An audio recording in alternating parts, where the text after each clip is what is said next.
Alaikum. Today, I welcome you all in this lecture. Here it is class 11th subject economics, and our today's topic is coefficient of rank correlation when ranks are given. बेटा कल हमने आपको पढ़ाया था कि स्पीयरमैन्स rank correlation उसकी definition के बारे में और उसकी फॉर्मूला के बारे में मैंने आपको कल बताया था। और ये भी मैंने बताया था कि तीन किस्म की जो सिचुएशंस होती हैं हम उनमें से स्पीयरमैन रैंक कोरिलेशन को या कोफिशिएंट ऑफ रैंक कोरिलेशन को फाइंड कर सकते हैं। तो उसमें जो मैंने बताया था आपको, सबसे जो पहली सिचुएशन जो थी व्हेन रैंक्स आर गिवन, अगर हमारे पास रैंक्स गिवन है, यानी रैंक्स जो है कि जज एक्स एंड जज वाई, यानी इन्होंने रैंक्स दिए हैं। जज एक्स ने 1 2 3 4 5 6 7 8 9 10 और जो जज वाई है 10 6 5 4 7 9 8 2 1 3। तो these are the ranks which are given by two जजेस एक्स एंड वाई। अभी हमें क्या करना है इस क्वेश्चन में, you are supposed to calculate the coefficient of rank correlation by this data. So you know that first you write there the judgment of judge X, that is equal to R1, that can be denoted by R1. This is the solution of this question. Better from here, first you prepare a table and write that judge X is rank 1 is 1 2 3 4 5 6 7 8 9 10 and जज second, तो जज Y जो है बेटा ये आप R2 के बराबर, रैंक 2 के बराबर आप करेंगे 10 6 5 4 इसी तरह से। अब हमें इनकी डिफरेंस देखनी है बेटा, R1 minus R2, 1 minus 10 that is equal to minus 9, 2 minus 6 that is equal to minus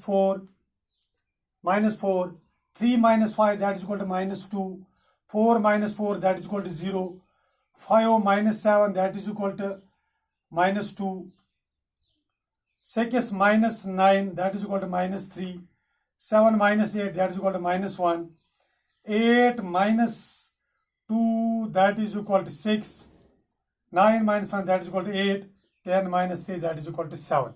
That is equal to 7. Now you find d square beta. यानी 9 स्क्वायर 9 9 81,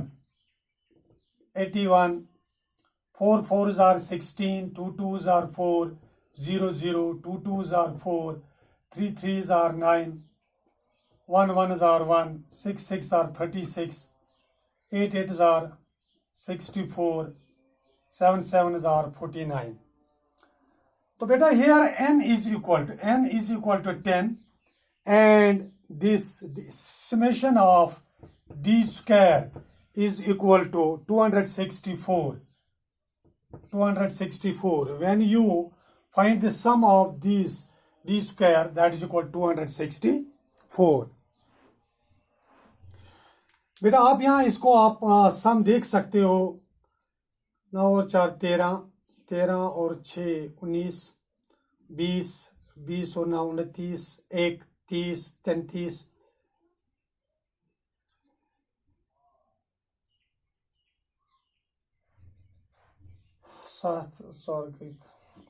तो इस तरह से बेटा हमने इस टेबल को प्रिपेयर किया है। अब इस टेबल के बाद हम क्या करेंगे, हम इस फॉर्मूला का, हम कोफिशिएंट ऑफ रैंक कोरिलेशन की फॉर्मूला का इस्तेमाल करेंगे। That can be denoted by, जैसा मैंने आपको पहले कहा है, RK is equal to 1 minus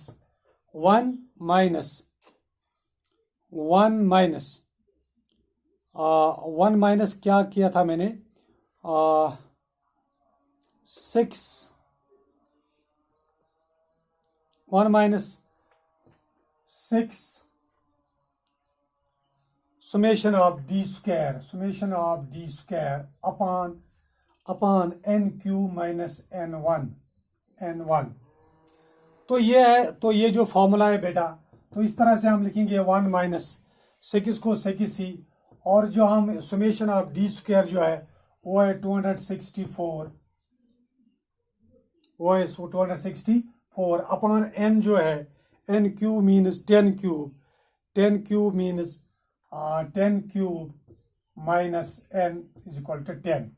तो जब हम इसको सॉल्व करते हैं बेटा तो हम इसको लिख सकते हैं ये 1 माइनस, तो जब हम इसको सॉल्व करते हैं तो ये आता है बराबर 1584 अपान जो हम लिखेंगे, अपान लिखेंगे हम ये 10 cube is equal to 1000 minus 10 that is equal to 990 and this is equal to 1 minus 1584 divided by 900 1.6 and that is equal to 0.6 minus 0.6. Therefore coefficient of rank correlation, therefore coefficient of rank correlation is equal to minus 0.6, minus 0.6.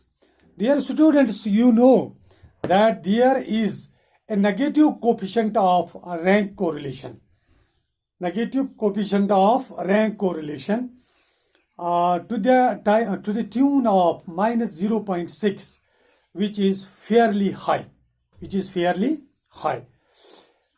High negative correlation suggests that there two sets of judgments are fairly opposite to each other. तो यहाँ पे हमें बेटा ये जो highly negative correlation हमने यहाँ पे जो साबित हुई या यहाँ पे जो हमारा रिजल्ट आया वो नेगेटिव कोरिलेशन में आया।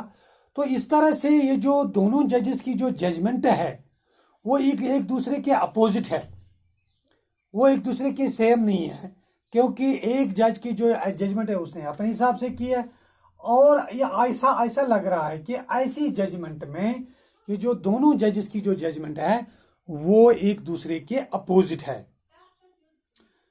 तो और क्योंकि जजमेंट जो है, जब हम जजमेंट की बात करते हैं तो जजमेंट में हमें अक्सर और बेशतर कम ही फर्क महसूस होता है, लेकिन यहाँ पे जो फर्क है वो तो बहुत ज्यादा है और वो तो totally fairly opposite to each other. We find here the judgment of two जजेस और fairly opposite to each other.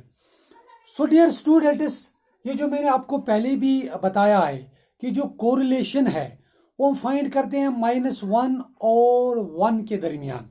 तो इस तरह से आपने देखा 0.6 it lies between -1 and 1. So dear students, and it is called the highly negative correlation. Highly negative correlation.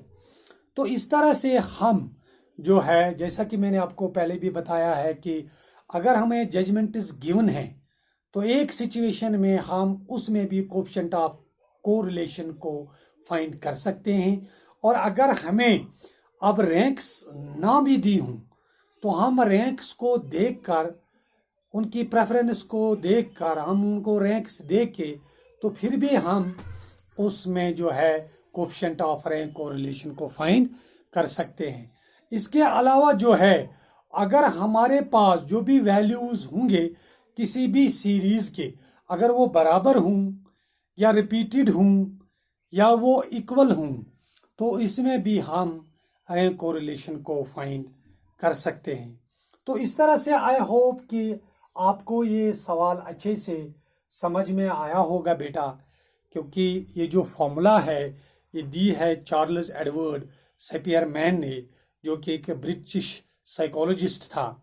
तो इस तरह से हम रैंक्स को निकाल सकते हैं और इसके लिए हमें क्वालिटेटिव डाटा होती है और जिसमें हम उसकी सिफात को देखते हैं, और जैसे कि मैंने पहले भी आपको बताया है, इंटेलिजेंस होती है, स्मार्टनेस होती है, उनमें रैंक्स को परखा जाता है।